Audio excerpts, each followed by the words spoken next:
We'll start the meeting. Do we have any apologies for absence? No apologies received, Chair. Okay. Item number 2, do we have any declarations of interest? No. Okay. We'll go on to item number 3, which is minutes of last meeting, to approve as correct record and the chair to sign the minutes of the informal communities meeting held on the 27th of November.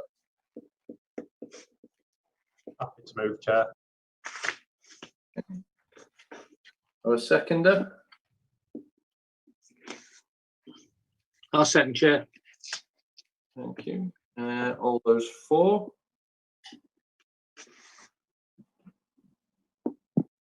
Second. Any against? And any abstentions? I'll abstain, Chair, as I wasn't here, so I can't validate whether they're right or not. That's noted. They are passed.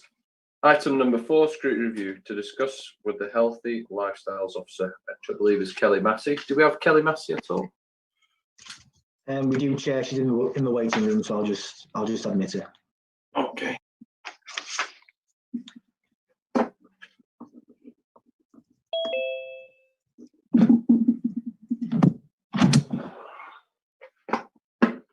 Hi, Kelly. Hi. Is it okay if I call you Kelly? Yeah, absolutely. Absolutely. I'm Kevin Tate. I'm Johnfield South and chair of the community scrutiny. Would you like an introduction to everyone else, or is it pretty self-explanatory with all the names? Yeah, pretty self-explanatory. Thank you. Okay. We'll just go on to it then, Kelly. We've received your report. Excellent. Do you want to go through it and take questions at the end, or? Yeah, absolutely. Has everybody managed to catch sight of that pre the meeting? Excellent. So I won't go through it step by step, but I'll just pick out the main pieces, if that's all right with everyone. And would you like to take questions after each? I've answered each of your questions, or do you want to wait till the end? I think after each section would be appropriate. I think, Damon, if I'm right, are you able to share the report on screen? I am, yes. Would you like the initial document that you sent around, Kelly, on screen? Please, Damon. Okay. Sorry, Chair, I just forgot to tell everyone I'm going to record this if that's okay as well. So I'm just going to start recording now on the computer. This meeting is being recorded. Thanks for that, Damon. Can everybody catch sight of that? Excellent. Right, so you asked how many people was actually in the Active and Healthy Lifestyles team. So the team's actually made up of 7 individuals. So that's myself, the Health and Wellbeing Development Officer. We have 2 walking into community officers, 2 sports development coaches what work out in the local community. And then we have 2 Coach Corps apprentices what are currently with us for a 15-month period. Whilst they're running through their apprenticeship. So what I want to say to you guys is that we made up of 17 members, but that all of those members are externally funded. So they're either externally funded through other partners, or their salaries are offset via income generated projects as well. So the only cost to the council, as you can see highlighted in red, is myself. And I work 30 hours across the service area. But I think it's also important to state that we're part of the wider leisure team as well. So you'll probably be familiar with Chris Mills, the leisure operations manager. I sit within that team and I'm line managed by Chris. And we link in with the leisure facilities itself, with the exercise by referral that operates across the 3 sites, and also the swim development officer, Steve Birds. Okay. Fortunately, I can't see everyone on screen at the moment, but if anyone has any questions, I don't know if Sue, can you see everyone still or not? I think Kelly, the best thing probably is to take questions at the end if you're okay with that. Yeah, absolutely fine with that. That's not a problem at all. So you wanted to know about the team members themselves. So obviously you've got me. So I look after the team in general. So I oversee the service area. We look for new innovative ways of improving the health and well-being of residents across the board, with the main aim to reduce inactivity levels. We work with many different organisations to externally fund projects. But I also directly deliver a project myself called PALS, which is Physical Activity Lifestyle Support Service. So that is delivered across the ward of Clay Cross. And the idea of that is to get somebody to become physically active.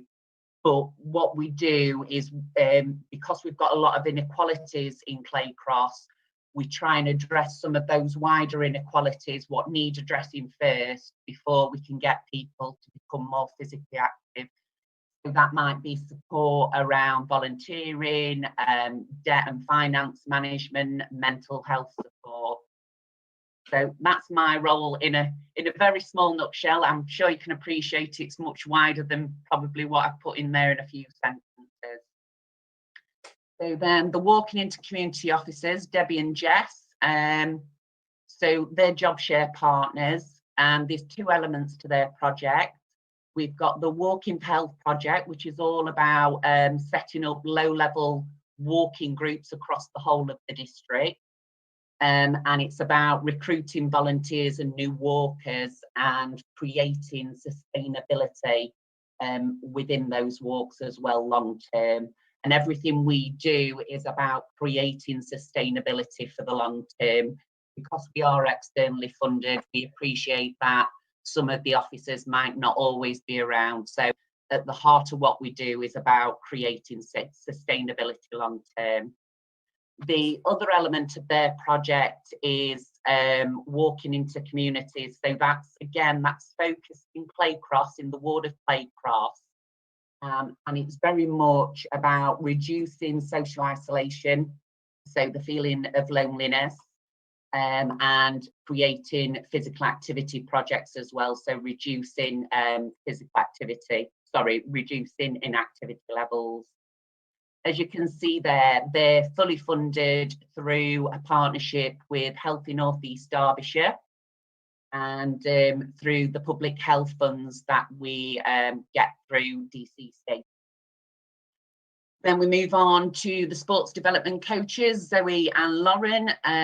Both team members, they work out in the local community. They deliver a host of programmes in community centres and different venues. As you can see there, they deliver anything from chair-based exercise, walking football, walking netball, etc. But alongside of that, they work in a number of our schools across our partnership, delivering quality lunchtime provision around PE and sport and physical activity, as well as delivering the 560 programme, which I touched on in the original report, which is a 10-week healthy lifestyle programme. And then we move on to Abdul and Alex, they're our Coach Core apprentices. So as I said before, they're with us for a 15-month period. They're undertaking their Community Activator Level 2 apprenticeship scheme with us.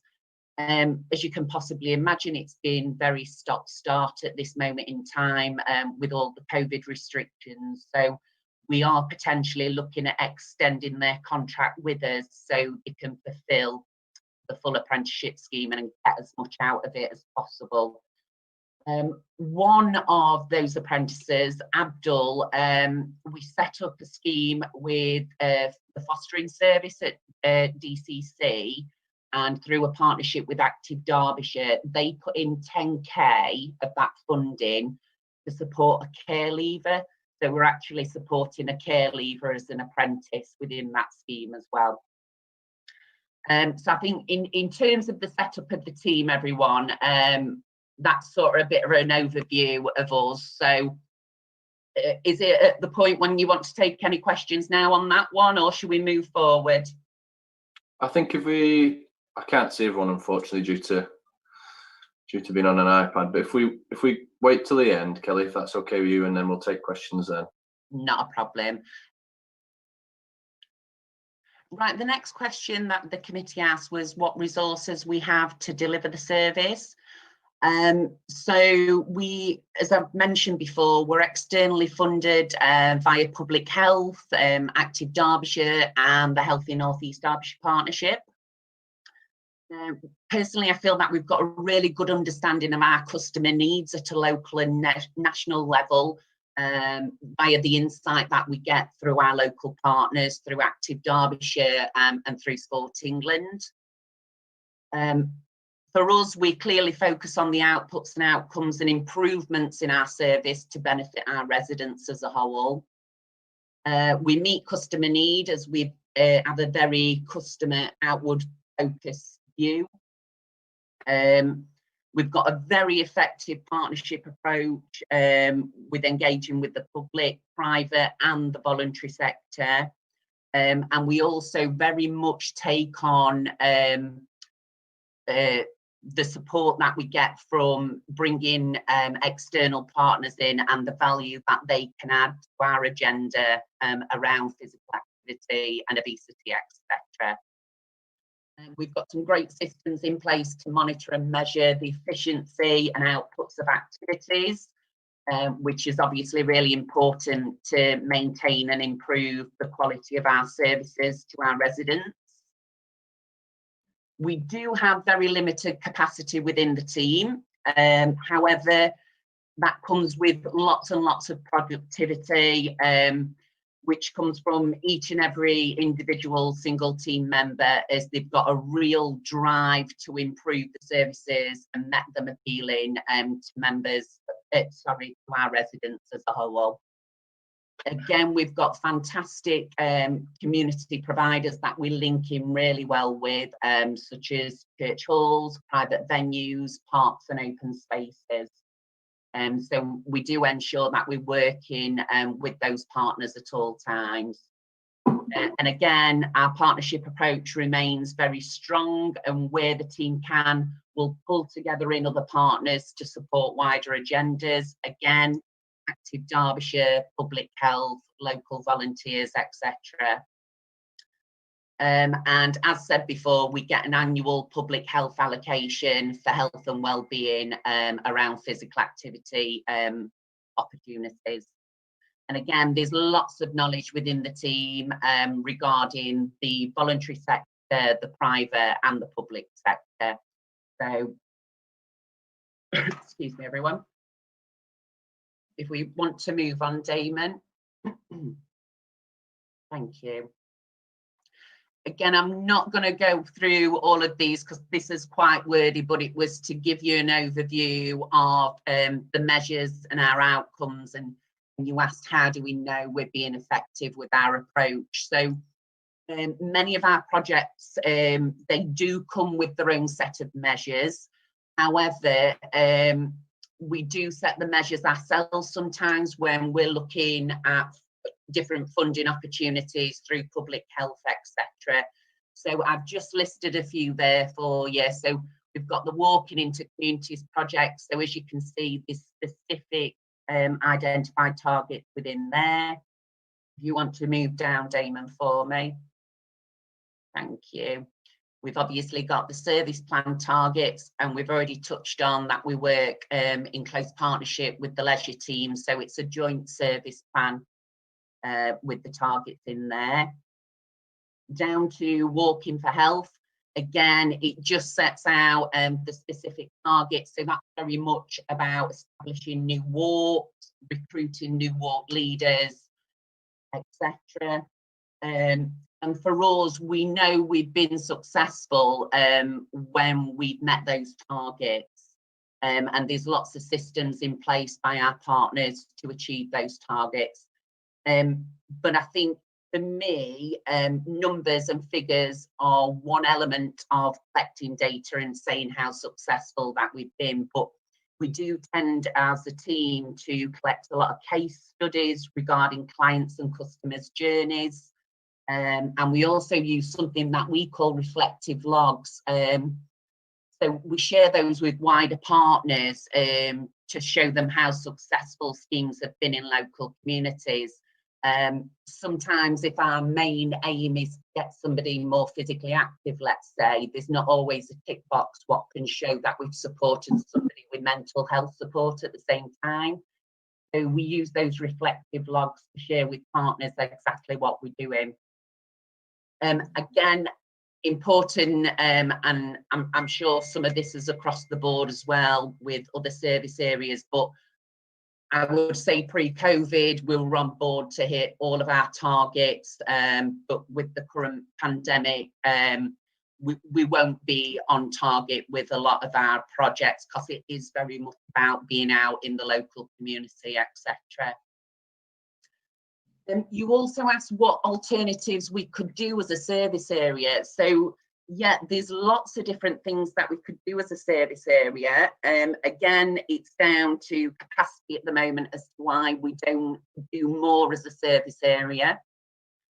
So if we were to look to increase the capacity, we could offer more of our schools across the partnership, quality lunchtime provision and sport, but we would need to see if there was a need there first for this sort of work within our schools.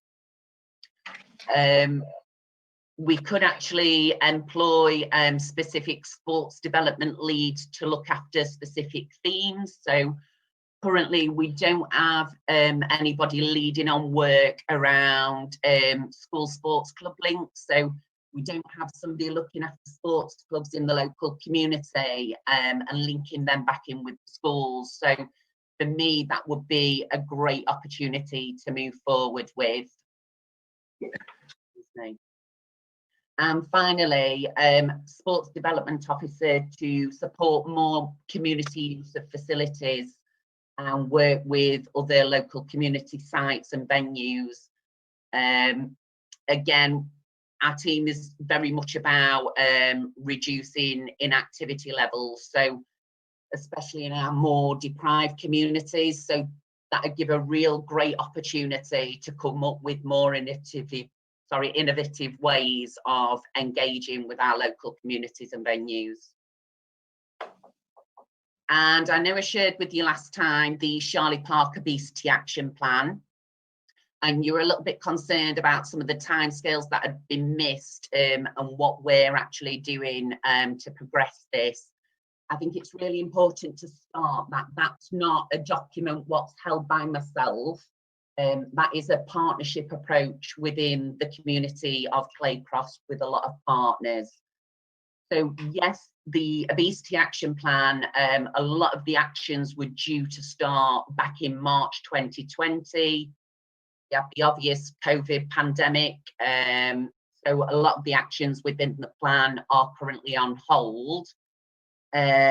We have been in discussions with the school this week actually to see how they'd like to progress, as we appreciate they're under increasingly amount of pressure with homeschool learning and in-school learning for key worker children and vulnerable children.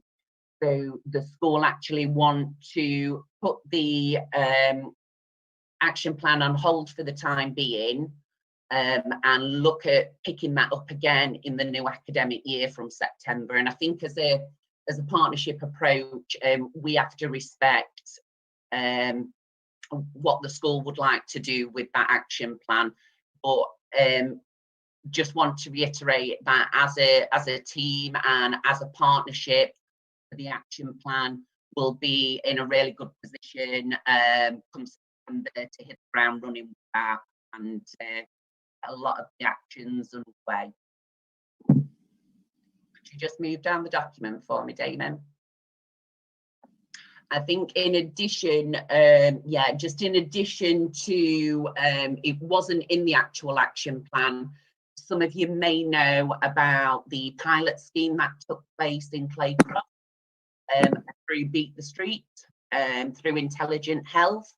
So basically there's beat boxes scattered around Claycross and surrounding areas, and the idea is to improve people getting out walking, cycling, jogging, etc. So we ran a 4-week pilot scheme, what was all funded through Sport England in Claycross and surrounding areas. And we had 2,170 players engaged with that programme, which was absolutely fantastic. As you can see, 9,700 miles covered over that 4-week period. We staged a number of community events, 8 community events. We engaged with 7 schools, and we got 12 community teams entered into that as well. So that was fantastic for us during sort of a lockdown period of engaging with families, with the communities as a whole. So we're hoping to build on the success of Beat the Street through the obesity group and through other groups as well in Claycross. And we're going to be taking a bit of a coordinated approach to providing something for everyone within the Claycross area. I mentioned in my report last time about the National Childhood Measurement Programme data. In that time, I've recently met with Sharon Putt, who is the Service Manager for Public Health, who looks after the NCMP data.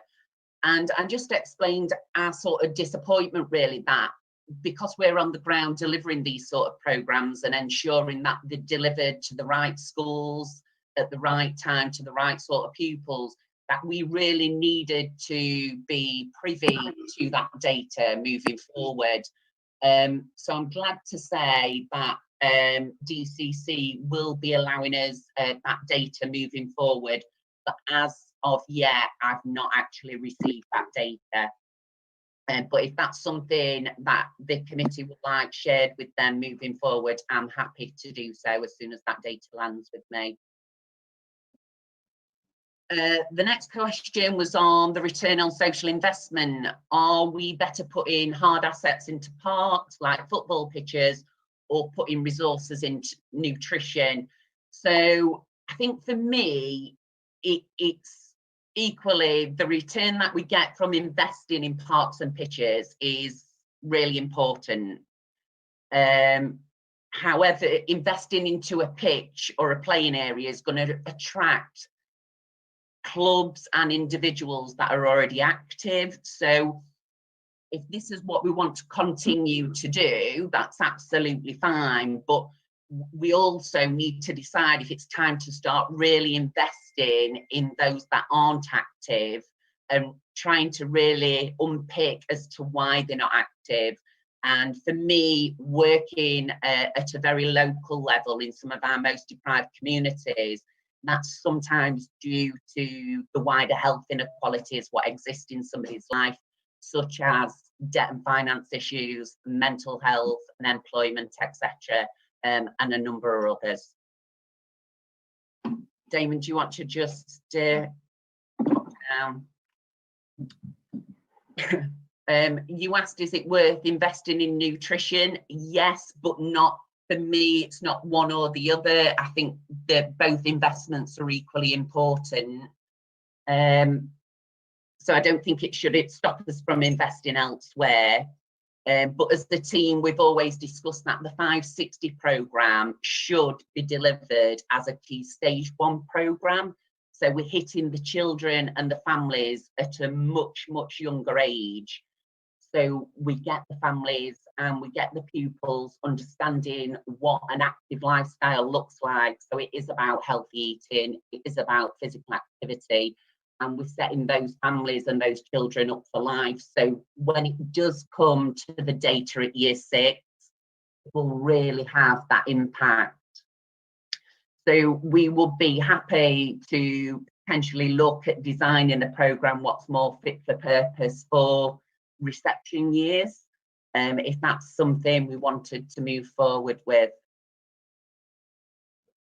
And I think just from my point of view, on a bit of an end note, I feel that obesity, sorry, Damon, could you just go a little bit further back up for, thank you, just stop there, wonderful.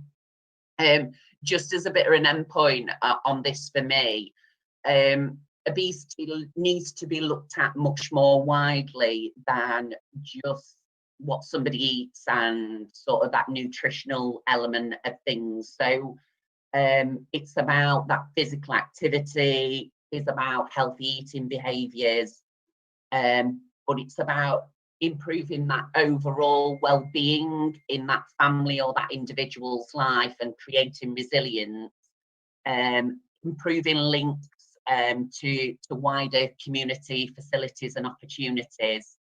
So it's almost taking a whole system approach to the obesity agenda. And those were just a few things that I've popped in there for good measure, and I'm sure there's other themes what could be added to that system approach as well by other service areas and departments and partners, etc. So a bit of a whirlwind tour of my document there for everyone. Thank you, Kelly. Can you move back to full screen? Thank you, Damon. Thank you very much for that. I'll open it up. Does anyone have any questions? Let me see. Who have I got? I've got Richard, and then I've got Roger.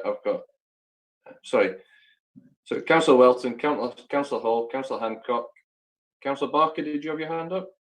Yep, and on my next screen I've got Councillor Birkin. So if we could take them in that order, if that's okay with everyone. And Councillor Gomez-Rini, sorry I missed you. Councillor Welton, please. I was going to go last, but anyway, okay, as I'm being put on first. I think this is a step in the right. Welton, you're more than welcome to go. Want to? Well, you've put me to go first. It's a step in the right direction. I'm beginning to get a better feel. I don't think I'm completely there, and it might just be a matter of formatting. And I understand the difficulties when you've got, part-time people who have other responsibilities. There's fun. I mean, I had this when, with the homeless thing. There's funding, but it's shared over different areas, and people have shared responsibilities, and they do other things. So I've always come from the point, what I'm trying to do is look at an orange and an apple and say, what actually have we invested in this, and how do we actually measure whether this is the right thing? Are we doing the right number of things? Can we measure the outcomes? So a positive thing of that would be the walking, for example. I get that. I understand that, increase people numbers of walk to get a walking supervisor. It's easy.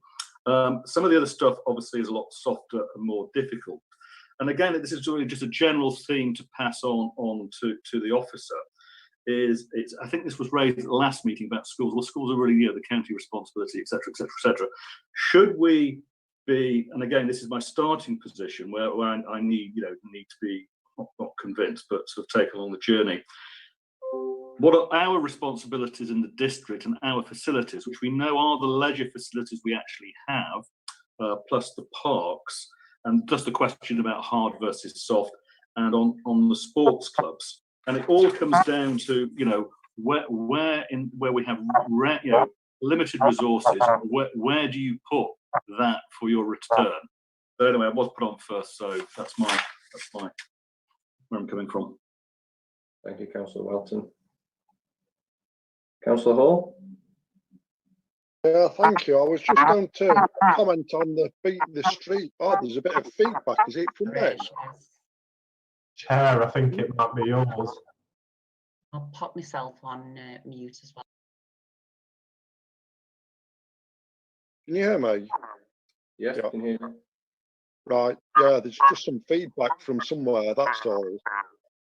Yeah, it sounds as we have some feedback issues. Can everyone just mute then? Obviously, except from Councillor Hall, if everyone could just mute, please. Yeah, I think, it should be okay now, Councillor Hall. Right, yeah, I was just going to comment on the Beat the Street project. It's very interesting that, because I guess one of the important things is teamwork and getting other people involved, and it's something that I think would benefit not just Clay Cross but many other areas as well, because at the end of the day, if you're doing something on your own, you lose a bit of interest. But when you're doing it as a team, there's more encouragement there. And like if you're out with friends or family or whatever, then it certainly makes it more interesting. And you've got, well, I won't say goals or things like that, but where it says 9,700 miles covered, that's a phenomenal distance. So, I mean, hats off to the people that did get involved in it. Is it something that is considered beneficial to not just Claycross, but the whole of NEDDC? Thank you, Councillor Hall. Kelly, do you want to? Yeah, please. Thanks for that, Councillor Hall. Absolutely right. It was absolutely tremendous in terms of the engagement that we had throughout that programme. It very much, we knew it was coming as a pilot scheme, but then it very much just landed with us. So we did extremely well as a partnership again within the local area to get as much engagement as we did. But I think it just fell at the right time for me, Councillor Hall, in terms of just coming out of that lockdown and people not being able to engage in their general community provision. But again, it was free, it was enjoyable, it's something you could do as a family network, you could do with friends, other family members, etc.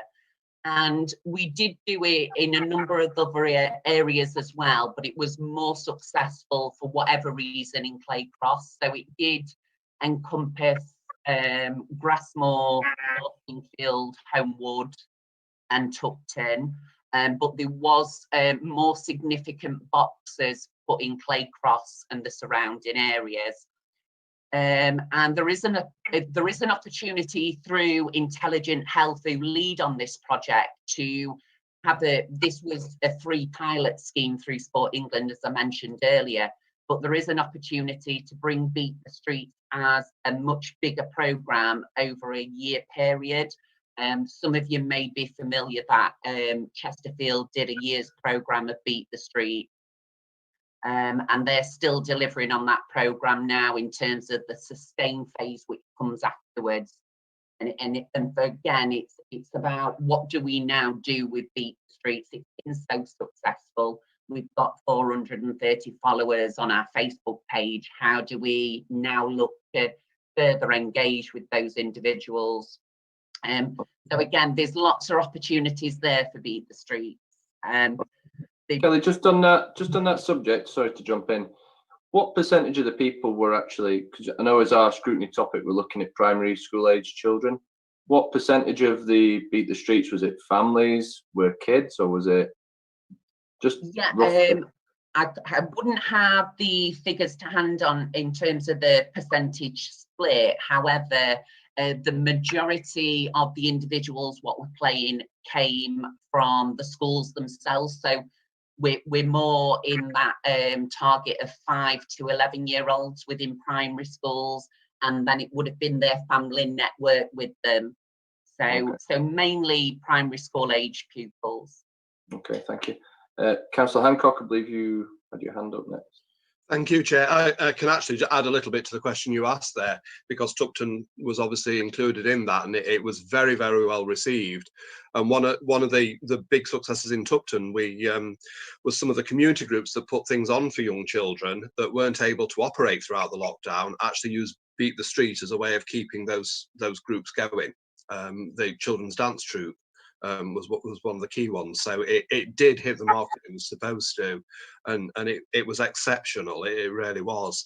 I mean, one thing that I totally agree with you. It is a case of looking at all aspects of obesity, and it isn't just this. And I mean, there's areas, and even the more affluent areas in the district, Wingerworth has some terrible poverty in it, even though overall it's seen as being quite an affluent area. So I think that is an aspect we need to target on, and I think the partnership arrangement needs to expand. The parishes primarily look after a lot of park equipment. They look after a lot of those. They've got the more direct links with the community groups, and I think actually expanding, let parishes take on the bits that they want to work with, where they have got the ability to influence things, and allow your budget to be focused on some of the stuff that parishes can't do. But no, it's great work. It really is, and it, as Richard said, it's a brilliant step forward. And at the minute, it's a lot of fact finding, isn't it? See what works and see what needs to be built on. Absolutely. Thank you for that, Councillor Hancock. It's really positive to hear the impact that it had in Tupton, as well as being so successful in Claycross and some of the other small villages around. But yeah, I absolutely think you're right. Allowing parishes to take on some of the work as well. But as I say, we take a very partnership view to everything that we do on the ground. And I'd like to say, 90% of the things that we do are very, very successful based on that partnership approach as well. Thank you. I believe it's Councillor Barker next, please. Thanks, Chair. I think most on it's been said, really. I think from my perspective, it's about the coordination role and that, and what we do, what's our responsibility as a district council when you've got the health service, county council and all that other stuff.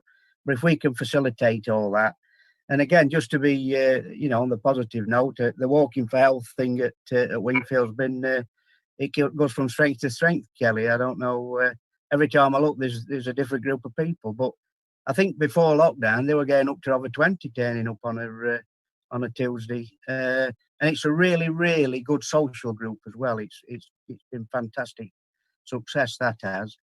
And I'd just like to mention that I do know Abdul. We mentioned Abdul, the apprentice. I have met him because he went through Top Road at Kayla, and that's fantastic that he's progressing with that, because he's not had a great start in life, has he? Let's put it like that. So that's good news. And I did have a go at the Beat the Street, but I didn't complete it, so you'll have to slap my wrist. Only did half on it and I got fed up. So there you go. Well, we're appalled at that, Councillor Barker. Absolutely appalled. You should know better. We've had a very well-established walk, as you say, from the resource centre for the last 10 years. You should be getting out with that group, and you should have been tapping those beat boxes. No, they go too fast for me, Kelly. I'll let them know. Okay. I think it was Councillor Birkin next. Is that correct? Councillor Birkin? Thank you, Chair. A couple of questions, Kelly, but certainly before I forget myself, I think you've done very well with these initiatives. So congratulations to you and your staff. Excuse me, not been out for my walk yet. You mentioned early on that the most of the staff, I think, apart from yourself, are covered by funding partnerships. How happy are those bodies that are funding the staff with the results that you're getting? A simple one, I might have missed it, but what's the 560 program? I'm not fully sure what that is. Why do you want to break, or why does the county want to pull away from the national Walking for Health programs? What would be the advantage of setting up your own arrangements? You touched on several other things when you're trying to get people moving and more active. You find that there are mental health problems. Have you got links or the capacity to help people with those issues if and when you identify them? That's all I think. Thank you. Right, thank you, Councillor Birkin. You might have to remind me a couple of those questions. I was jotting away as you were asking, but you asked about the 560 programme, so you wanted to know a little bit more about the programme itself. So that historically is a DCC public health initiative. Probably 5 years ago now, the funding was pulled for that initiative. So it's a county-wide initiative, 10-week programme within primary schools, targeted to year 4 and 5 pupils. It's a 10-week active lifestyles programme, so it encompasses healthy eating and physical activity over that 10-week period. Hopefully have that impact on the National Childhood Measurement Programme when the pupils come to year 6 and they're measured again. So that's the 560 programme, wonderful. You asked why we're looking at pulling the walking from the national scheme. So the current national scheme is through the Ramblers Association. So they've been very much start at the moment in terms of we've secured funding for a year. We're not really sure what's happening after this year, etc. But there is like a county collaboration group for walking across the county with all the leads from the districts and the boroughs.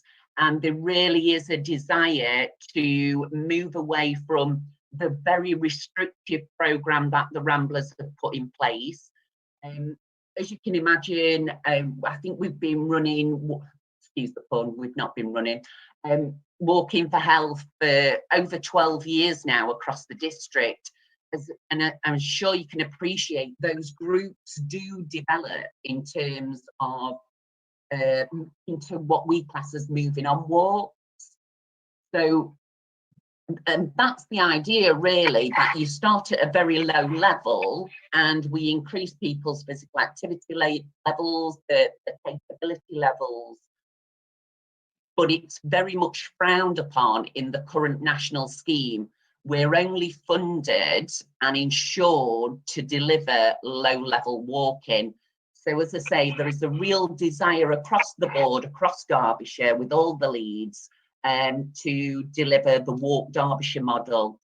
So there has been some funding secured through public health to start looking at that model, and that work has just been tendered out to an organisation. So hopefully we'll be in a position sort of late February, early March to understand how we can start delivering on a Walk Derbyshire model. It will encompass a wider remit than just walking. So it will have low level, you're moving on walk. We'll look at jogging within that. There might be some cycling within that as well. So it's very much taking a whole system approach to walking. Councillor Birkin, was there a couple of other questions as well? I think they were the only two I managed to jot down. Sorry, yeah, just a quick. You mentioned that I think all of the staff, apart from yourself, are funded from other organisations. I just wondered how happy they were with the results that you're getting from this programme. In terms of the funders, how happy? Yeah. Yeah, we meet, as I said before, pre-COVID, we meet generally all of our targets that are set. So our funders are very, very happy in terms of what we achieve within all of our programmes, really. We've had no issues in achieving our targets over the previous years. Obviously, this year looks very, very different. I guess what we do have within the team is some uncertainty from time to time, with only being funded for 2 years. So what happens next? It's about creating that sustainability, etc. Has that answered your question, Councillor Birkin? Yeah, that's fine, thank you. My final one was about, you said that while you're looking at fitness and obesity, you pick up that there could be other underlying problems, and you mentioned mental health. I just wondered, once you've identified there could be a mental health problem with someone, how do you cope with that? Can you get links into sort of, no disrespect to you, but people will be maybe with a bit more expertise on dealing with mental health, rather than leaving the individuals sort of hanging in the breeze? Yeah, I mean, that's a really great question. I touched on that I sort of oversee the service area, but I actually physically deliver on the PALS programme, which is very much about taking that whole approach to an individual's life. So yes, my end game is to get people more physically active, but actually what's happening up here, what's more prevalent in an individual's life? If somebody's attending a food bank, for example, really have they got the ability to go and be physically active in the community or within a leisure facility? I think the answers to that is probably no. But mainly back to your question, Councillor Birkin, we have a number of partners through that scheme within Claycross that we link in with to provide those services that we don't particularly have the expertise with. And I think for PALS around mental health, sort of late February, we should have our own personal mental health counselling service within PALS as well to tackle some of those issues. That's lovely. Thanks very much. Thank you, Chair. Thank you. I think Oscar Gomez-Rini had his hand up, and then I'll bring Councillor Welton in. I don't think there's any. Thanks, Chair. Yeah, just 2 quick ones from me. Thank you for that, Kelly. It's been more than useful, actually, to have a look. I know that you've mentioned that some of the external partners have got their own measures. I was just wondering, with those measures, are the ones that would be expected to meet within the council, or is it just measures purely for those? Because I know also with you've set out some of the measures that we've got, so I was just wondering if there's any external measures that we have to adhere to. And I was just interested as well, I mean, it's one that I expect, I don't expect you to have this on hand now, but with the collective logs, I was quite interested when you mentioned about those, and I was just wondering if you'd be able to send us some examples of those collective logs, because it'd be quite interesting. I mean, personally for me, I don't know about the rest of the committee, but just to sort of have a look firsthand, just to see what the feedback is from individuals. Thank you. Yeah, absolutely. Thank you. So in terms of external measures, generally, yes.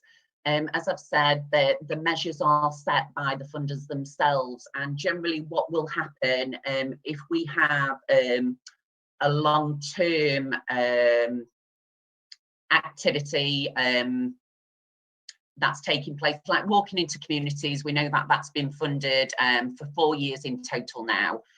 So what we will do is we'll use those external measures and we'll put those into our own service plans. So I would say generally the internal and the external measures are generally the same. And in terms of the collective logs, absolutely, we can be sharing some of that documentation with the committee or with yourself as an individual.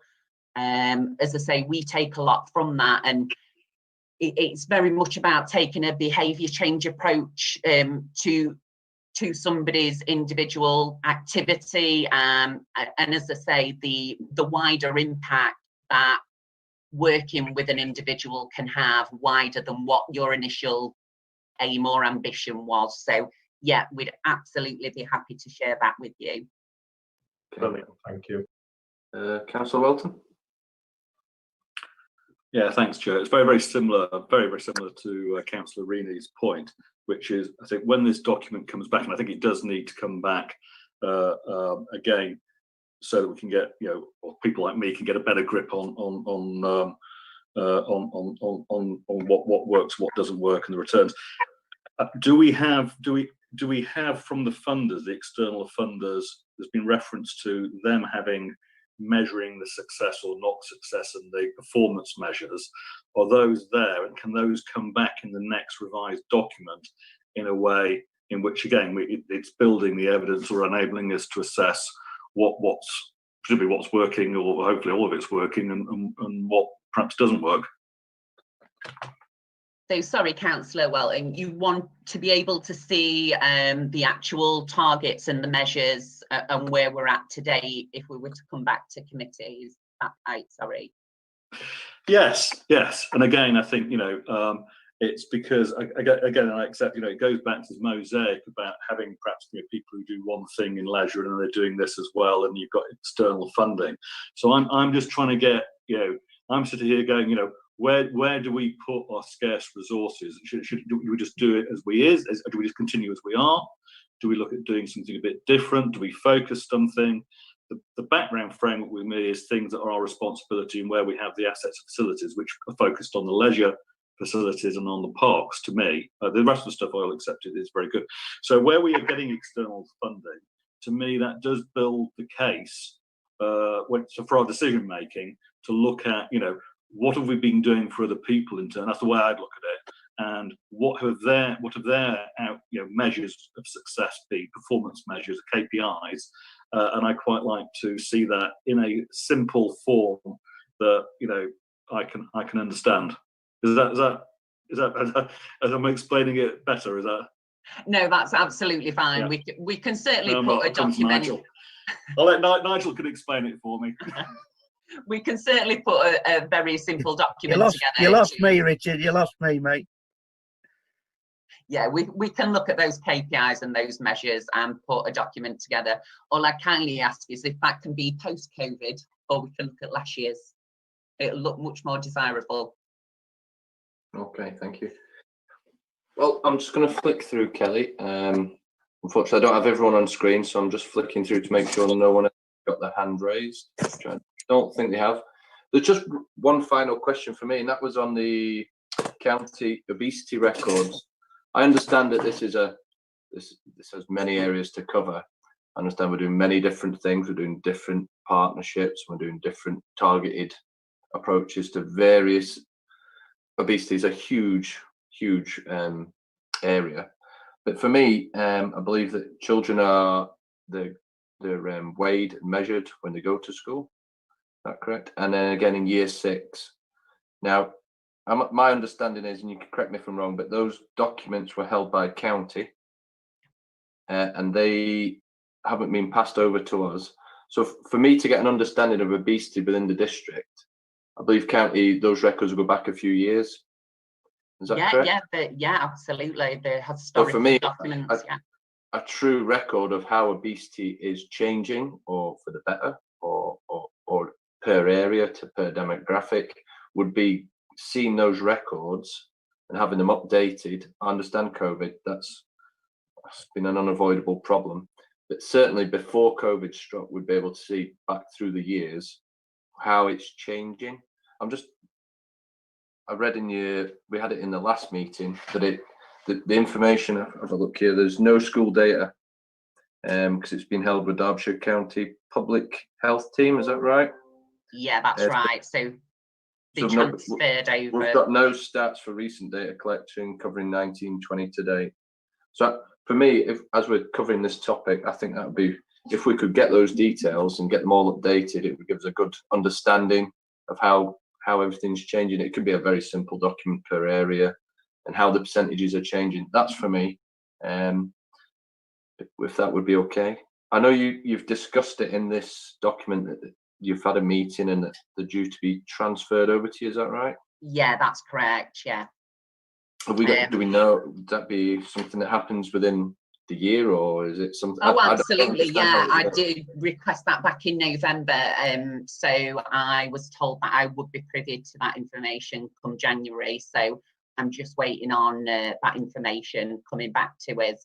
But I haven't asked for any previous years councillor Tate. So if you want me to sort of look at potentially a 5-year period, so we can see if that trend has changed. I mean, I put it out to the committee, but I think that would be a good starting point. I'll just bring Councillor Hancock in. I see he's got his hand up. Yeah, I agree with you, Chair. Actually, I think there's a benefit to it, and I mean, if we could even get it down to a ward level, or even if it's done on like county division, so that we can pick up on what areas we need to be focusing more attention on, and then we can also learn what's going successfully in areas where it is showing dramatic improvements, because there's a lot of data that could come out of there that will help move your project forward. Absolutely. All right. I'll just flick through to see if anyone else has their hand up. And Kelly, I think that's all our questions.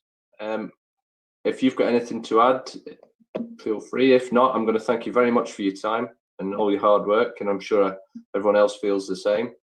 You're welcome to stay for the rest of the meeting, Kelly, but you're also welcome to leave us. Thank you for your time, everyone. I do really appreciate it, and your very positive comments. Okay. Thanks everyone. Bye-bye. Okay. Move on to item number 5, which is the pest service review, page 8, and that is from Sam Bentley. If you remember at the last meeting, we asked her a few questions. Sam cannot be with us today, but she has replied to those questions, which is on page 8, agenda item number 5.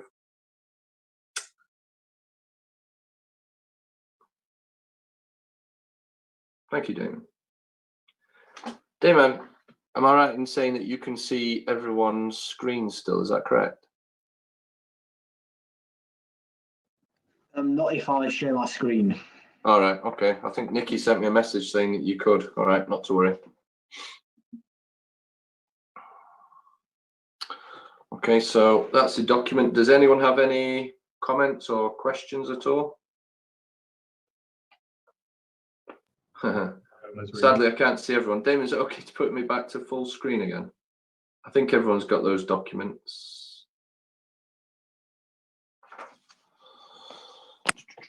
Councillor Gomez-Rini has indicated to speak, Chair. Yes, Councillor Gomez-Rini. Thank you, Chair. Yes, I've had a look at these. To be honest, I think we could have done with quite a bit more detail. So, for example, with point 2, they've said that they would suggest charges for aborted visits. I think what we could do with seeing with that is, having a look at, have they looked at other areas and what their charges are? Have they got any ideas of any figures? With point 4, I would like to know, we did ask them how many admin hours were used, and we've not had the answer on that one. So I think we do need to go back and just find out how many admin hours are used. And with point 5, so sorry, I'm just trying to remember the point that I was making. So we need to know the full project cost. So we've not really had any figures on that. So I think we do need to be going back on that one as well and just getting a figure with it. So so very, very grateful for them sending this, but I do think that we need quite a bit more information. Okay, thank you, Councillor Gomez-Rini. Let me just flick through.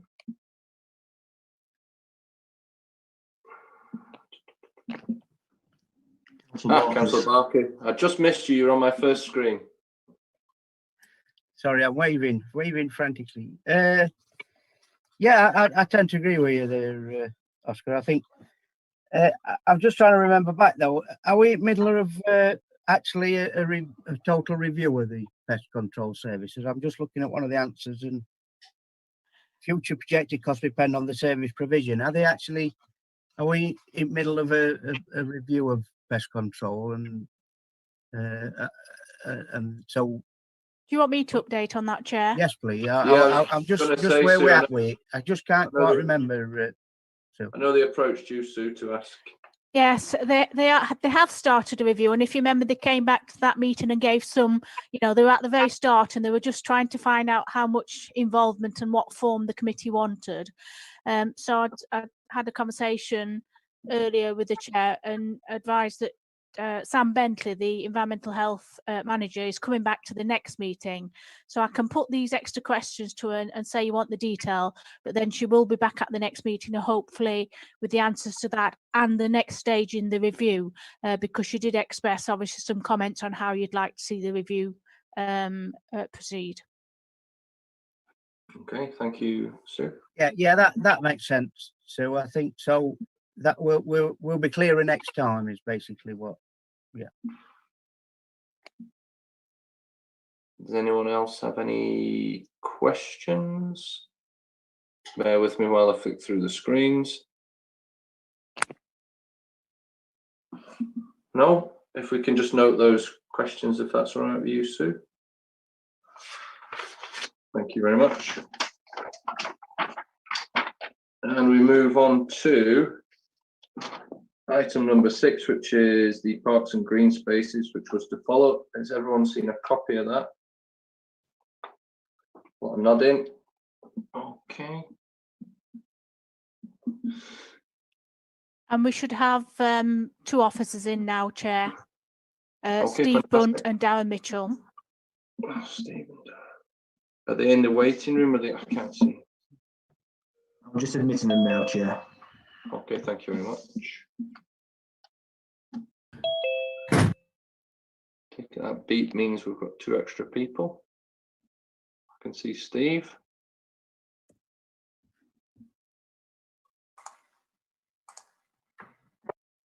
Good afternoon, Steve. Good afternoon, everybody. Good afternoon. Steve, are you okay if I introduce you and use your first name?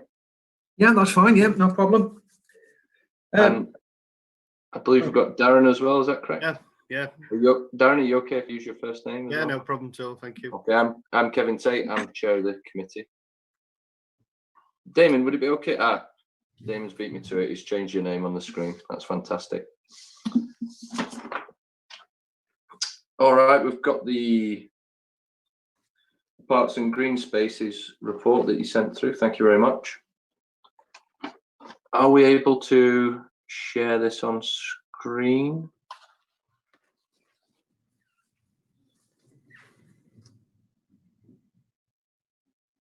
Fantastic. I know I've got a couple of questions, but I can't flick through it. But do you want to just give us a brief overview of the report that was sent through? Is that okay? And then take some questions towards the end? Yeah, that's fine. Basically, when we attended scrutiny at a prior occasion, we presented some information, and scrutiny asked us to go back and provide a little bit more detail of individual sites that the council had around the district. Maintain a number of sites for parish town councils, etc. But what we set out here is the broader picture in terms of the North East Derbyshire District Council facilities. We've set out more detail, their actual location, reference, what play equipment types are on there, what the inspection and maintenance frequencies are. And we've also included things like sports pitches, things like football, rugby, soft sports, etc. And we have, where possible, put some information in on value of the equipment, which has been difficult because some of the sites are quite old, and we don't have a specific asset register for play sites setting out the value or the life expectancy or depreciation periods. So that I think summarises the information that we've sent. Okay, thank you. Damon, is it okay to come back out the document again, if that's possible, please?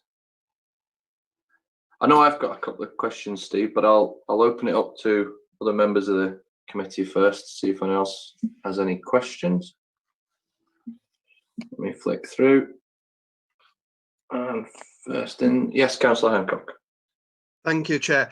The only thing that kind of jumps out at myself from this report, because obviously we've got initially we've got all of the play areas that are owned and maintained by North East. Then we've got the shared ones that include the parish ones. When we're getting onto the playing fields, it's much more limited because obviously North East do the grounds maintenance on a lot of parish sites. So the actual like football pitches, etc., is considerably shorter of what the reality is. So it kind of would have been nice to have that extra information in there, so we got a better overview of the whole district, because that's really deceptive. It looks like we're a lot more inferior than we are in terms of what we're providing across the district. Just on that, Councillor Hancock, the previous scrutiny meeting, we did provide a document which planners pulled together, and it gave a broader picture of the entire district, whether it be district council, parish, town, or in private tenure. And we're asked to go back and provide a more concise picture on the district council facilities. So that this information presented today reflects that more of a detailed look at the district. Right. Yeah, it's all right. I would. It could be just me and my expectations. I would, you know, like the middle section of the report where you've highlighted in two colours according to which is which.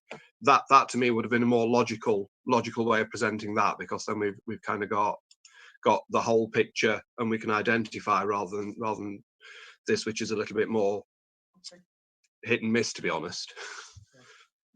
Okay, thank you. If I can come in there, I think what we asked for at the last meeting was to look at all the sites which we control as North East Derbyshire. So we wanted to have a look at every single play area that was maintained and owned by North East Derbyshire, and all the other sites which were maintained and owned by North East Derbyshire. If I can bring you up to date a little bit there. I don't see if there's any other hands up. I've got a couple of questions, Steve, if you don't mind. Do you know the play value score? How's that calculated? Do you want to pick that one up, Darren? Well, there's several indices, national indices that we utilise. The play value one on this, and that's shown on there, is utilised by our independent playground inspector. Once a year, we have all playgrounds in the district independently inspected, and as part of that inspection process, we ask them to put a play value on the particular site. I don't, without looking at the documents that we've got, I can't remember which indices he uses on that, but I can double check while we're in on screen now while we're discussing that matter. The only question I have regarding that is this score out of 100 or is it out of 50 or? It varies because what they do is they take in the certain points criteria regarding the location of the site, the actual value of the equipment itself, and the environment, and well, it's probably easy for me to describe it by looking at the actual document itself and talking you through it. If I could just put that on screen for myself. Absolutely. If Damon could help us there at all, that'd be great. Just bear with me.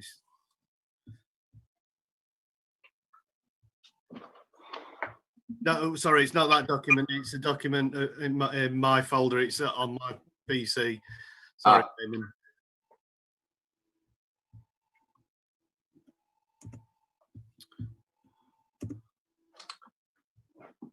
With regards to the scoring then, Darren, does it work from 0 to 0 up, or does it work from 100 down? I'm trying to recall. Sorry, councillor. Okay.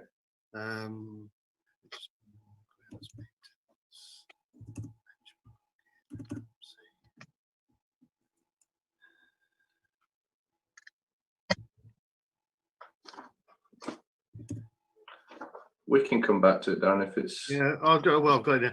Well, it's MPFA indices that we use. That's the National Playing Field. That's the National Playing Field Association. So what they'll do is the site features. So then you've got like paths, lighting, fencing, self-closing gates, and they have various score levels in that. So it could be the score could be between 1 and 3 for the type of pathway that's in there. So you might score a 3 where it's a nice tarmac footpath that's uneven, so for disabilities, etc. Or you could score a 1 where it's just a stone footpath leading into the actual park. Then there's scoring for lighting, fencing, signage, shelters, layout, visual appearance, cycle racks, signage.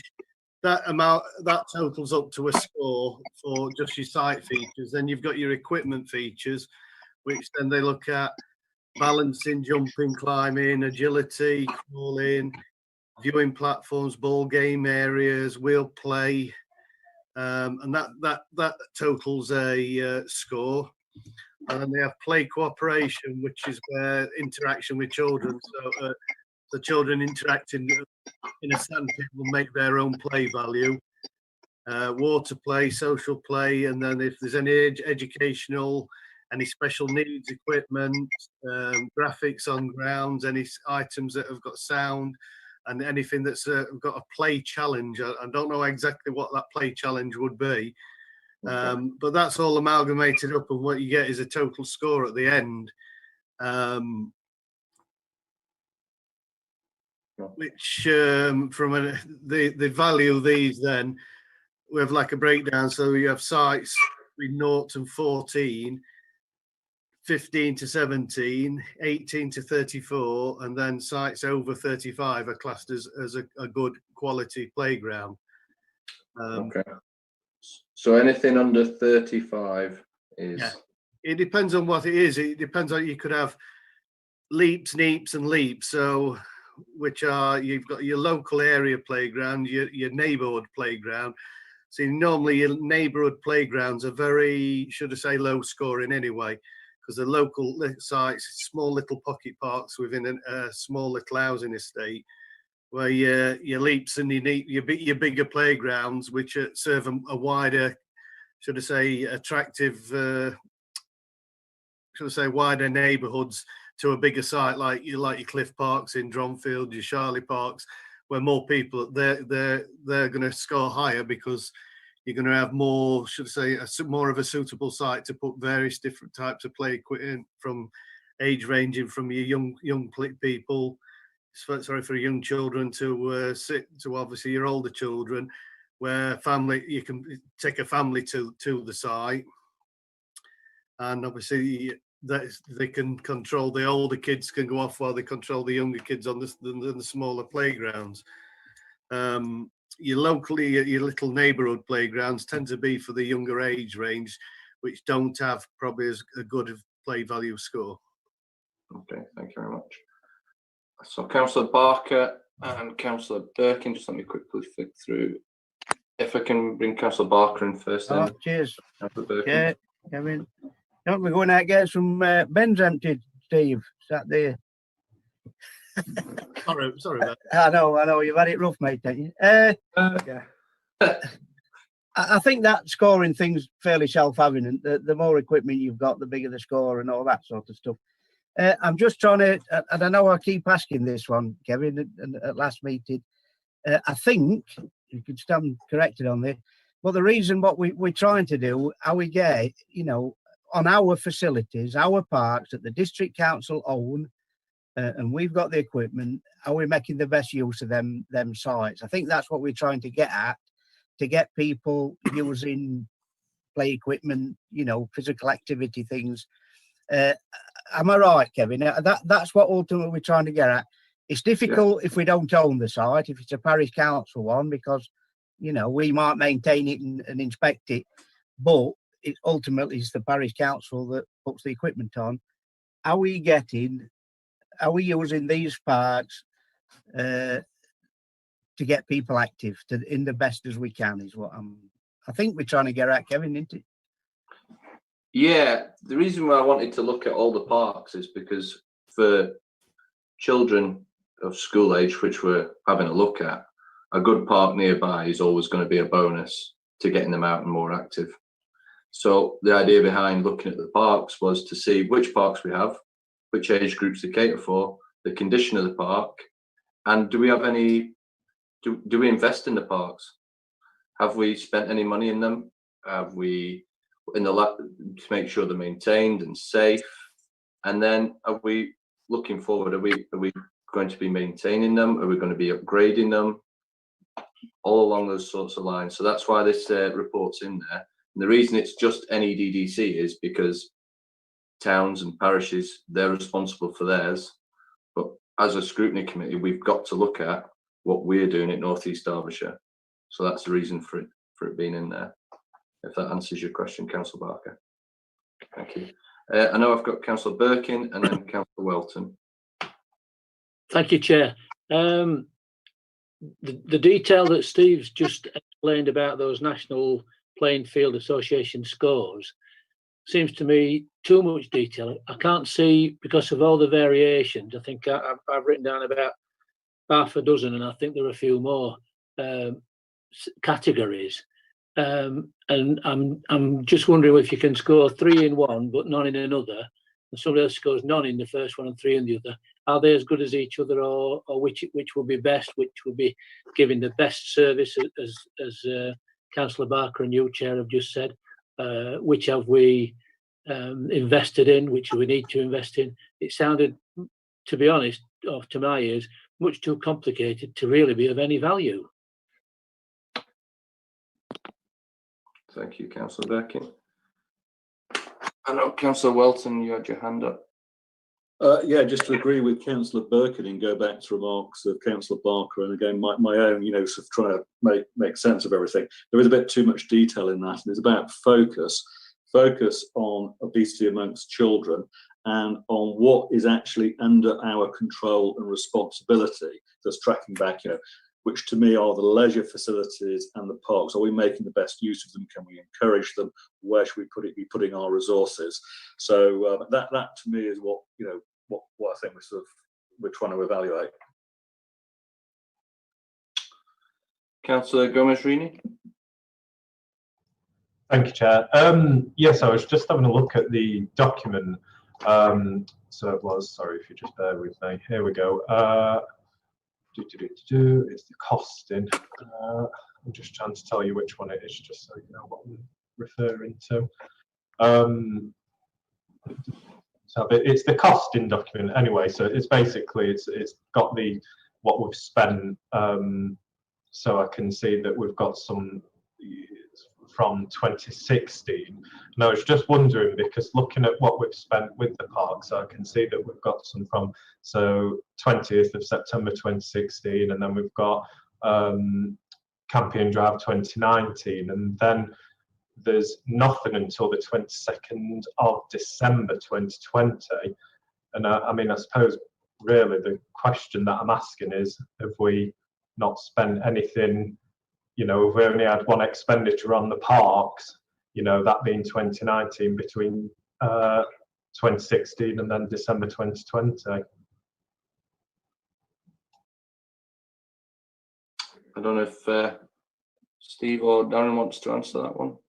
Yeah, I mean, just picking up Councillor Gomez's comments on spending, particularly capital spend, and the earlier comment about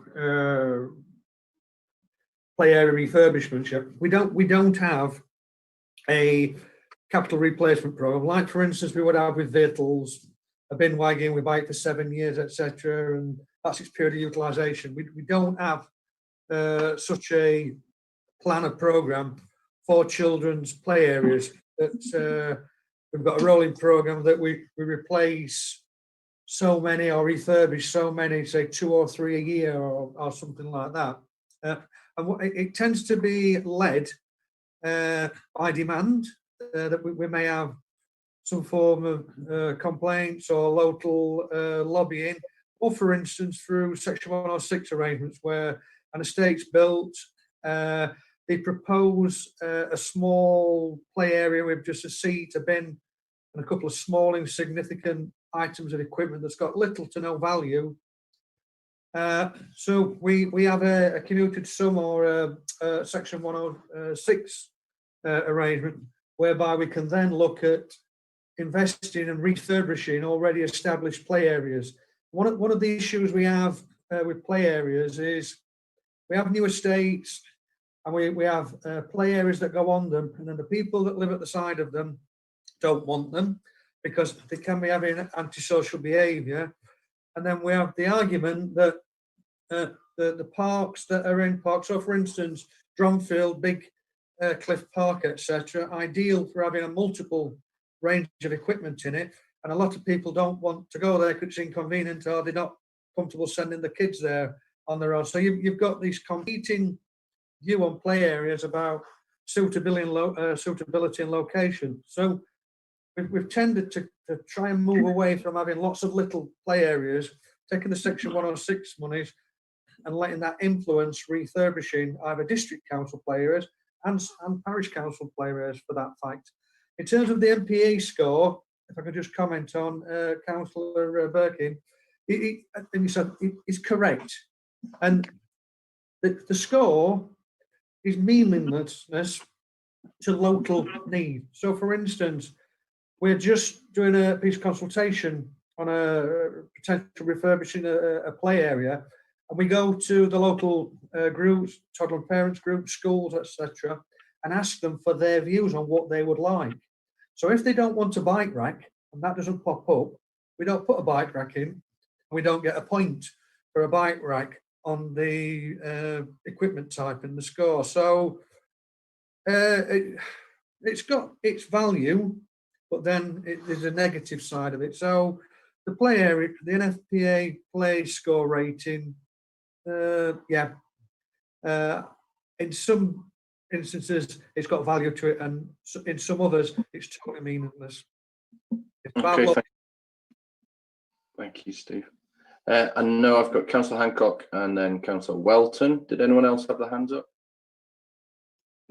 And then Councillor Gomez-Rini. If I bring Councillor Hancock in first, please. Thank you, Chair. Yeah, I mean, it's just to really pick up on what Steve's saying there, because as you go through that list, obviously there is some diversity in where they are, but some of these are kind of like really tiny play areas in the middle of housing estates. And of course, the big issue that you find with a lot, I'm familiar with several of these, they're built with the estate, a family moves in around them. Of course, when they move in, they're young children, but then the families don't move. The children grow up, so you've got the same people in these houses for 20 to 30 years. They fall out of any requirement because other people in the area don't even know they exist because they're so tiny and tucked away. And of course, the children that were toddlers at the time they move in are away at university and then starting families of their own elsewhere. So that there is kind of limited shelf life on some of these when they're going in, certainly on new developments, I think. And I mean, the diversity of what we've got there, yeah, but and you look at these and some of them like 20, even 30 years old, but it's like there probably isn't a lot of value in those smaller pocket ones. Okay, Councillor Welton. Yeah, I think there is maybe a very focused question that we are able to ask is, should there be a capital replacement programme across the district, and how is that going to be assessed? And again, that feeds into the questions about, do you go for where there are economies of scale or size with the larger parks, or do you distribute things throughout? So I think, yeah, that is a fair question and conclusion. I think perhaps we can discuss Section 106 money. I mean, and again, it would be a move again. 106 money is a completely different topic, as we know, and that would be, I think, quite a sort of rational basis for this scrutiny and the topic that we have to ask that question. Thank you, Councillor Welton. Councillor Gomez-Rini. Thank you. Sorry, Steve, I'm picking your brains here. Oh, that's fine. It's just to sort of go back to my original question. So yes, I mean, based on, I totally get what you're saying with the answer. So would it? I mean, obviously having a look. So we do the inspections. So looking at these, you know, with all of ours, they're done monthly. So if it is a case, you know, that we've got a park that is, you know, it's quite old and the equipment might not be up to standard, etc. Because I'm assuming, obviously, after the inspection, that will then go back to the council. I mean, would we obviously then, you know, decide is the demand for this? Have we had any inquiries come in? If the answer is no, then, you know, we'll you know, just leave that for now. And with the equipment, then, so this quite big spend on the 22nd of December. Was this one, do we know, was it a new park? Is it Section 106 that we've had come in? You want to comment on that, Darren, please? Turn your mic on, Darren. You're on mute, I'm afraid. That's you.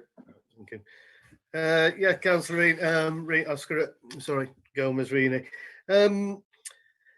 Which park was it in particular we're commenting on? Well, to be honest, I mean, the first question about, obviously, with the spending on the parks and the inspections, so that's just, you know, all parks in general, you know, obviously if we see that they're in need of new equipment, etc. And then so it's on the costing, so it was the 22nd of December, so there's quite a lot of money spent there. So I mean, to be honest, the answer that I'm wanting is basically why since 2016 and then, you know, up to 2020, you know, obviously we had the one spend on Campion Drive, and then obviously we've had this then a very big spend, so we've had quite a large gap of, you know, no spending bar one, but then obviously there's been these, you know, quite a substantial amount of money spent on the 22nd. Right. Yeah. The expenditure on the two players was Section 106 money, which was granted to the council.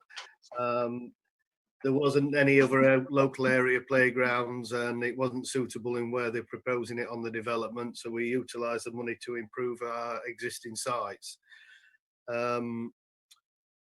Regarding inspections, obviously, as our teams go out, if there is majority of the equipment is in sound structural, it's probably just getting aged and outdated.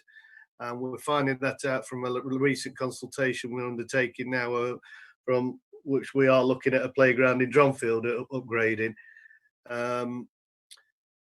As the service and the inspection process, most of the wearing parts, the chains, the bearings, we can replace, and we are replacing them.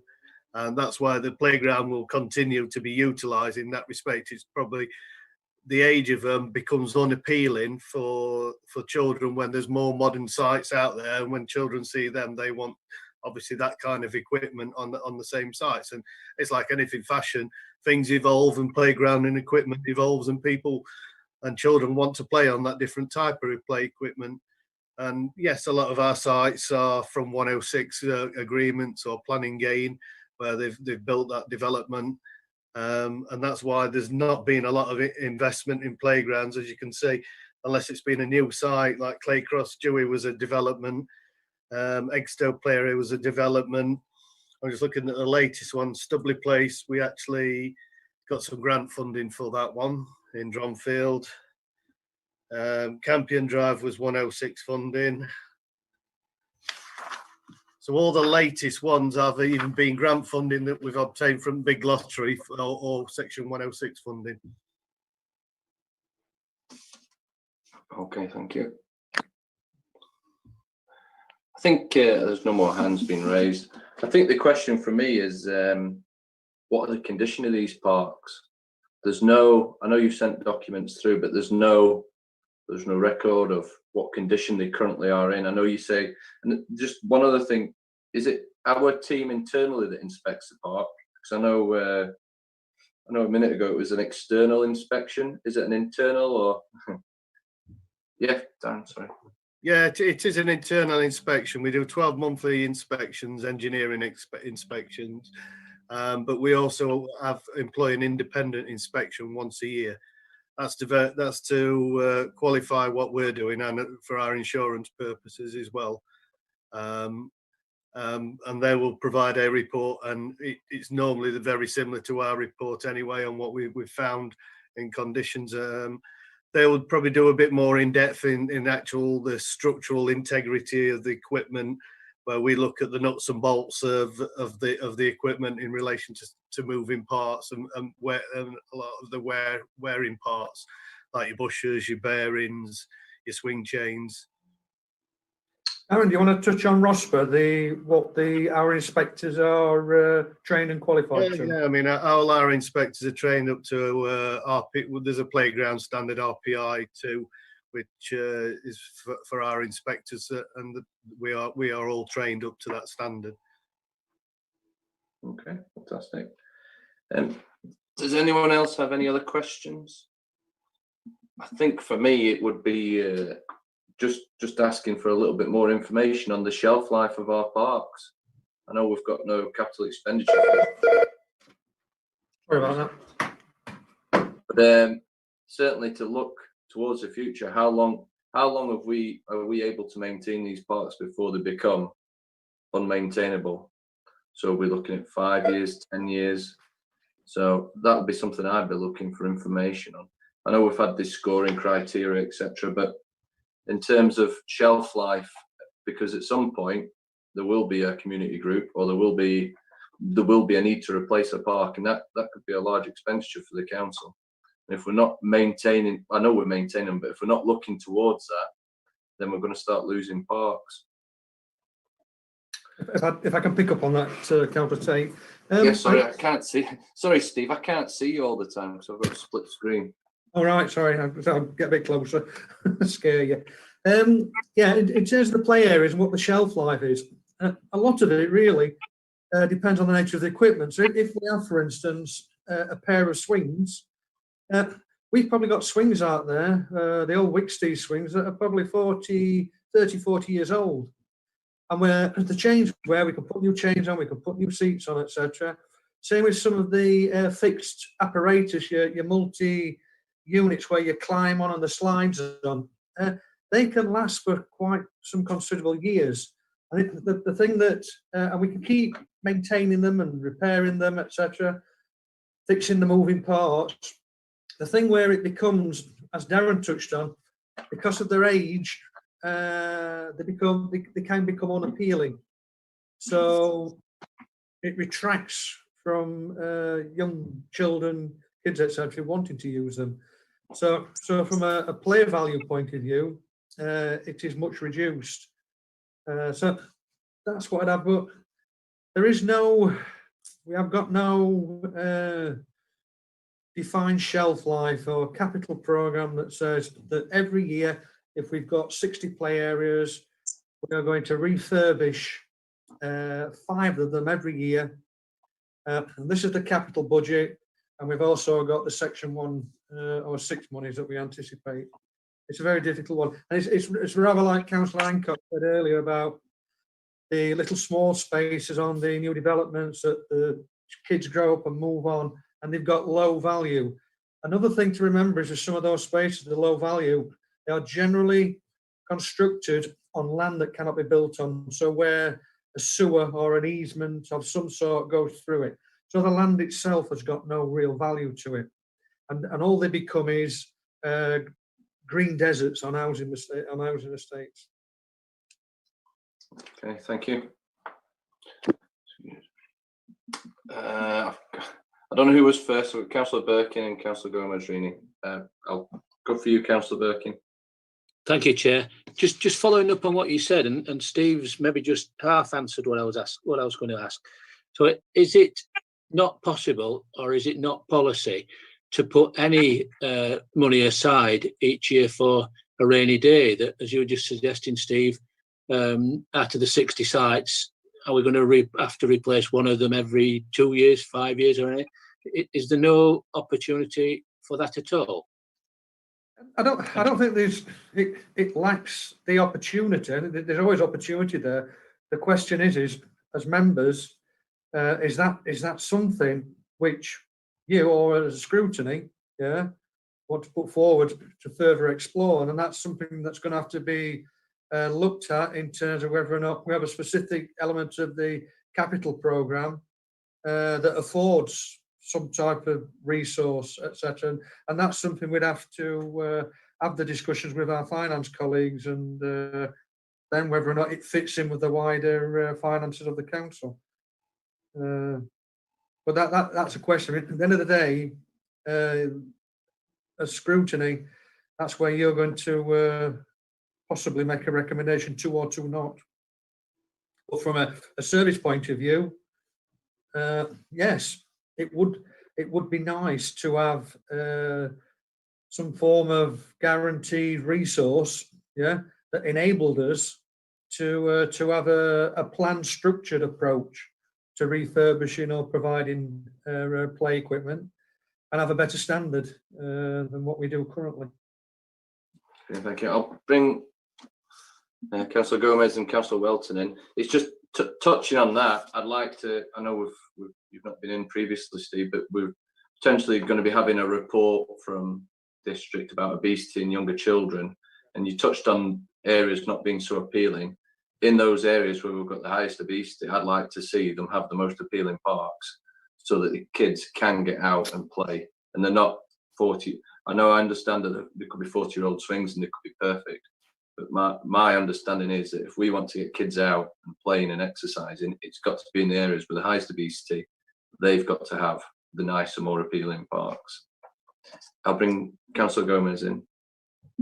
Thank you. Yeah, I mean, it just more of a comment really, which delves into what you've just said, Chair, and what Councillor Birkin was asking. I am wondering, that's it, obviously with us not having a capital programme, it doesn't seem as though we really have got the funds for these parks, and obviously as you've said, they will age and they'll become unappealing, and people, naturally they will stop using them.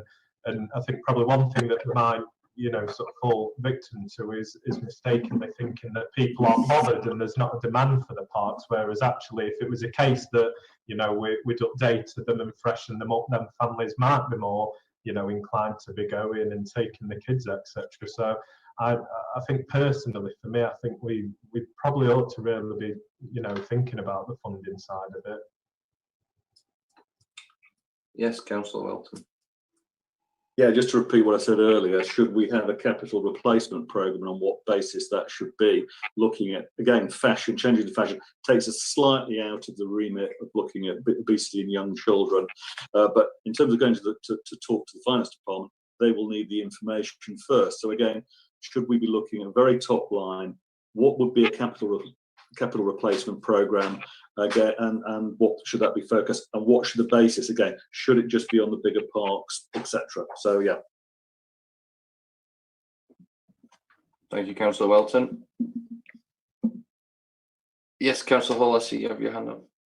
Yeah, thank you. When Steve talked about some of the equipment being 40 years old or so, excuse me, sorry, and that some of the equipment like the Wicksteed equipment is 40 years old, I guess like even refurbing it would be sufficient because it's made to such a high standard or quality. I can't see like, and the equipment that it is, like swings and slides, which tend to be Wicksteed equipment, whether you take the full slide or swings out and replace it, they're going to be virtually identical. So I'm sure there'd be some cost saving leaving the original frames in and either repainting them or whatever you have to do to it. I guess that's something that would work in our favour, leaving the original equipment there. Yes, Steve, I see you've got your hand. Yeah, I mean, what Councillor Hall said is wholly correct. Yeah, it was substantially built equipment. The issue with it, with some of the old, for instance, Wicksteed swings, they are large swings, they are large bays. And the issue is not necessarily the equipment cost itself, it's the safety surfacing below it. So because of the size of them and the size of the bays and the safe play space around it, we have to leave a zone for kids to be able to walk past swings as they're swinging. The safer surface in itself is massively expensive, so a very old large set of swings demands quite several £1,000s worth of safety surfacing, and because of the size of them and the bays and the trajectory on what they swing through, we have to leave wider space, which limits and constrains putting other equipment in. So when we are refurbing equipment, sites, sorry, with that type of equipment on, we generally find it's not only more cost effective, but we can maximise the available space to maximise the play value that we're going to replace the equipment with. So there's all manners of dynamics and influences that influence that. Okay, I think that's right, Darren. What do you say? Darren, your mic's off, unfortunately. It happens to everyone. Yeah, sorry about, I'm not used to Zooming. Yeah, no, that's great, Steve. Yeah, it's definitely, we've had incidences, like I said, where even the larger Wicksteed swings, we've had to remove what the standards were many years ago. We used to have 3 swings in a bay. Now we're having to put 2 swings in a bay. And sometimes, unfortunately, it does become economical. Like Steve said, area surfacing increases and it becomes more of a constraint to what you can put in them sites. So we do replace them with smaller swings now. Okay. But that's generally why you'll find that on the housing estates, on the small sites, a developer, when they're proposing things, yeah, they will put they'll put a 1-2 bay set of swings in, and they'll put the little springy rockers in. So they're low cost and they demand low areas of safety surfacing, and that's where the predominant cost is on the safety side. Okay, thank you. Has anyone else got their hand up? Yes, Councillor Barker. Just to sort of, I'm sure you'll do it anyway, Kate, but if we're linking this into the review about obesity and that, then this is going forward, we can link this as a possible recommendation about a capital programme or whatever, because it's linking it in and making it cost effective and why are we doing it and all that sort of, it's square its circle, isn't it? And it's, I think it's just where we go next week. That's all I'm trying to make clear in my head at the moment. Yes, thank you, Councillor. I mean, for me, it's all about, I don't know if Stephen and Darren touched on it. It's about desirability. We could have, we've got 26 parks. We inspect and maintain 26, and we own 26. But we could have, I don't know, 4 or 5 in Clay Cross. Very undesirable. Kids aren't going to them. They're falling into disrepair. We're spending a lot of money repairing them, fixing them. They're vandalised. So you change the appeal of a park. You then you might change the opinions of the kids within the park, and all of a sudden it's not costing as much to repair it. There's no vandalism, and if that's an area of high obesity, when they're increasing kids going out and playing, and that can be linked into Healthy North East Derbyshire stuff. So I'd like to see a list of all the, starting with the least desirable park and which area it was, and if we can link that into percentage of obese children within the target group that we're looking at, then we can maybe do something about it and introduce a capital programme to bring the parks up to standard. I see a lot of people nodding, maybe not everyone, but that would be something I would be looking at. Sorry, Darren. Sorry, Steve. Sorry, I didn't see your hand up. No, just picking up on what you said there is, you touched on, if we've got, for instance, 5 parks in Clay Cross, the question is do you want 5 parks in Clay Cross? Do you step back from the little small spaces, as Councillor Hancock touched on, and actually concentrate the investment and a wider range of play value equipment types on certain strategic sites, in particular sites where you might have already recreation facilities such as football, cricket. So, for instance, Shirley Park, concentrate a better play space with better value, similar to like in Dronfield, how we've got Cliff Park. So instead of having all these little sites, step back from those and have central parks in key areas where you invest in. Okay, thank you, Steve. And see, you've got your hand up, Councillor Hancock. Thank you, Chair. Yeah, I mean, I actually think the ideal suggestion is a balance between what yourself and Steve are picking up on here, because one of the biggest downfalls that we have with these smaller parks, apart from the fact that children grow up, you also end up with a park where you've got equipment for 7 and under. Then obviously that doesn't, if you've got a child that's 8 or 9 and one that's 5 or 6, which a lot of families are in that position, they're too young to be going to these places on their own. You're not catering for the needs of the other child. So you are better having an all-encompassing one and maximising your larger spaces and making those suitable for whole families, and almost detract from having these that are just age-focused at a particular group, because they're not meeting the needs of the community, and that's ultimately what it should be doing. Okay. Thank you very much, Councillor Hancock. If no one else has any comments or questions, I think we'll have a quick look. I'll thank both Darren and Steve very much for the time. It's very much appreciated. Thank you for your hard work in the report. And you're welcome to stay, but you're also welcome to go. Now, I'm going, taking Councillor Barker's comments, I'm going to go and empty some bins. Yeah, go and empty some purple bins. On that note, I'll bid everybody a good day. Thank you. Steve, it's the black bin on my street, Steve, if that's all right. Okay, right. Good day, everybody. Right. Thank you. Thank you.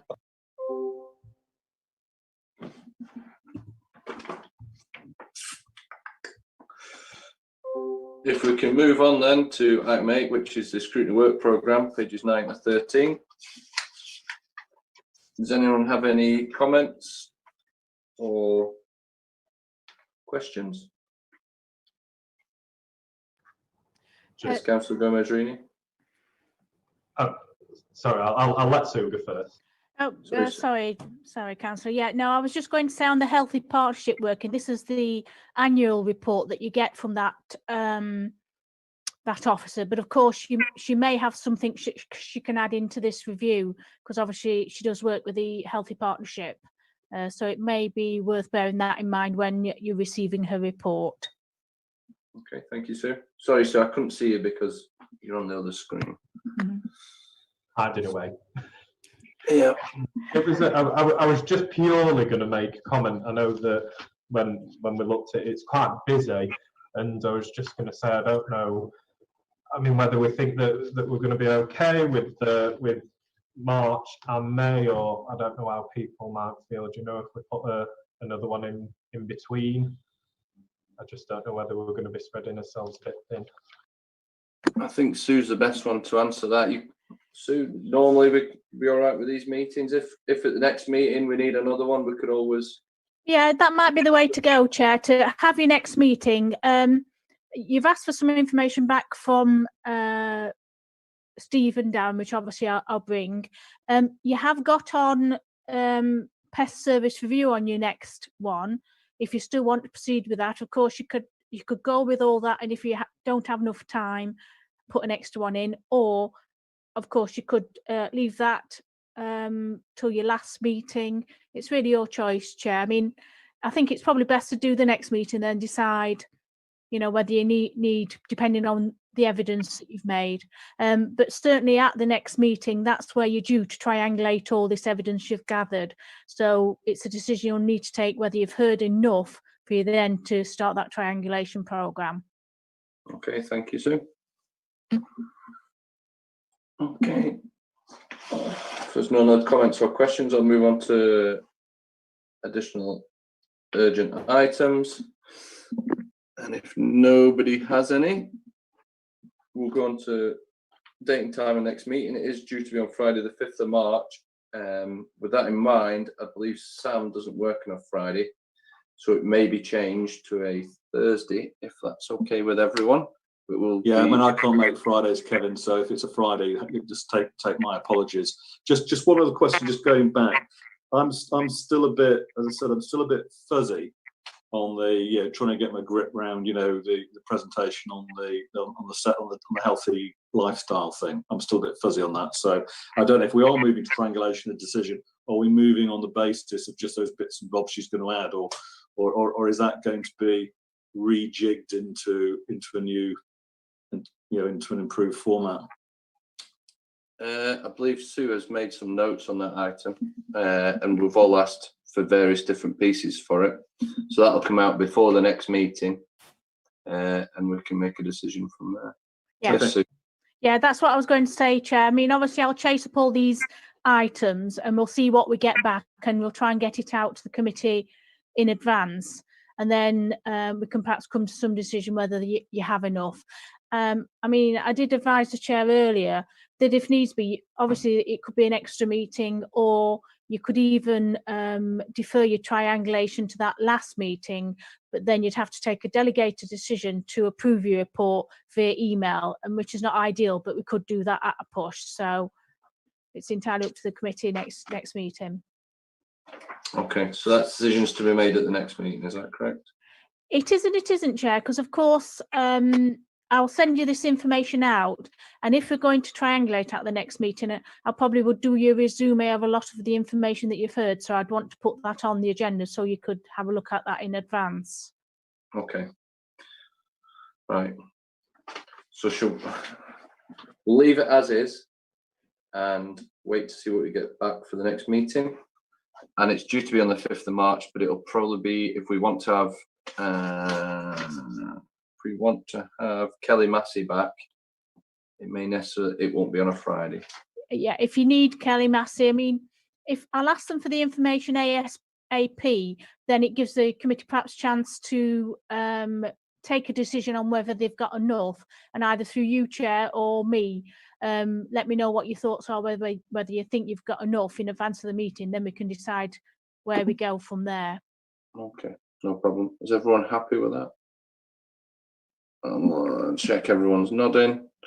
Yep, okay. I'd like to thank everyone for the time, and I now declare the meeting closed. Thank you very much.